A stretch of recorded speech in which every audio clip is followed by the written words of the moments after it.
Assalamualaikum warahmatullahi wabarakatuh. Perkenalkan, nama saya Mita Amelia dengan NIM 2203070025.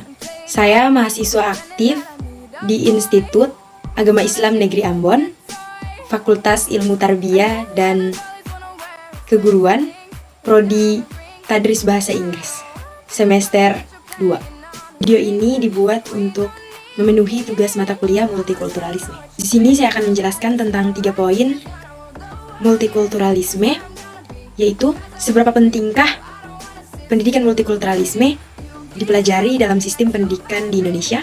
Yang kedua, apa sih problem yang sering kita jumpai yang berkaitan dengan multikulturalisme? Dan yang ketiga, bagaimana solusi yang terkait dengan permasalahan multikulturalisme di Indonesia?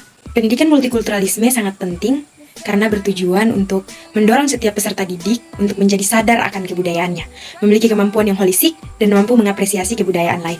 Tidak hanya itu, anak didik akan mampu berpartisipasi di dalam satu kebudayaan atau lebih dan bertanggung jawab untuk memeliharanya. Yang kedua, permasalahan yang terjadi di Indonesia yang berkaitan dengan multikultural. Pertama, tragedi Sampit pada tahun 2001. Tahun 2001 adalah salah satu sejarah kelam bangsa Indonesia, terutama di daerah Sampit. Tragedi Sampit adalah kerusuhan yang amat sangat mengerikan yang melibatkan 2 suku, Dayak dan suku Madura. Tercatat 500 orang tewas dan 100 orang diantaranya mengalami pemenggalan kepala. Ada juga konflik antar agama yang terjadi di Ambon pada tahun 1999. Konflik ini awalnya dianggap sebagai konflik biasa. Namun, muncul sebuah dugaan jika ada pihak yang sengaja merencanakan dengan memanfaatkan isu yang ada. Selain itu, ABRI juga tidak bisa menangani dengan baik. Bahkan, diduga sengaja melakukannya agar konflik terus berlanjut dan mengalihkan isu-isu besar lainnya.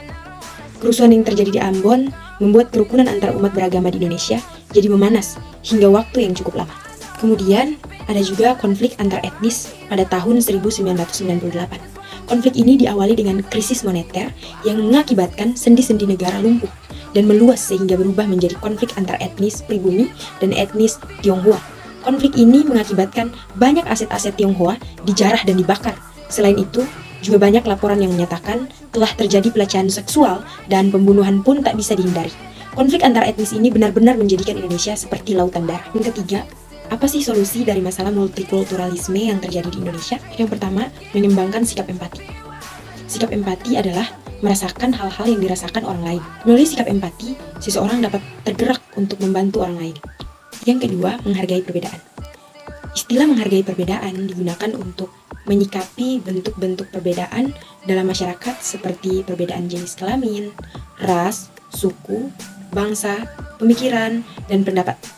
Menghargai perbedaan berarti menerima realitas takdir, tidak menganggap sebagai sesuatu yang buruk atau harus disingkirkan, serta menyadari perbedaan sebagai kondisi yang wajar.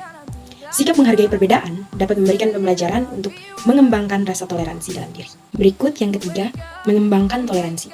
Toleransi diartikan sebagai sikap tegang rasa, menghargai pendapat, pandangan, kepercayaan, kebiasaan, dan perilaku yang berbeda atau bertentangan dengan pendirian kita sendiri.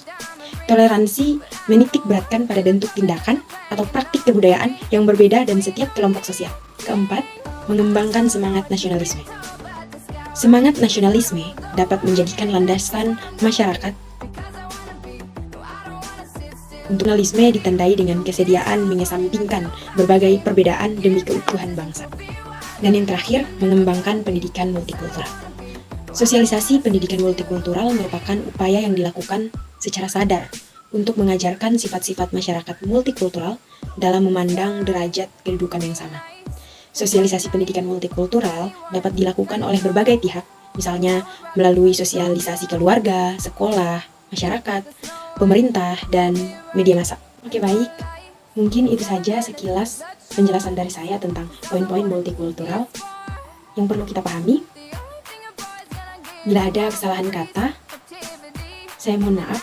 Wassalamualaikum warahmatullahi wabarakatuh.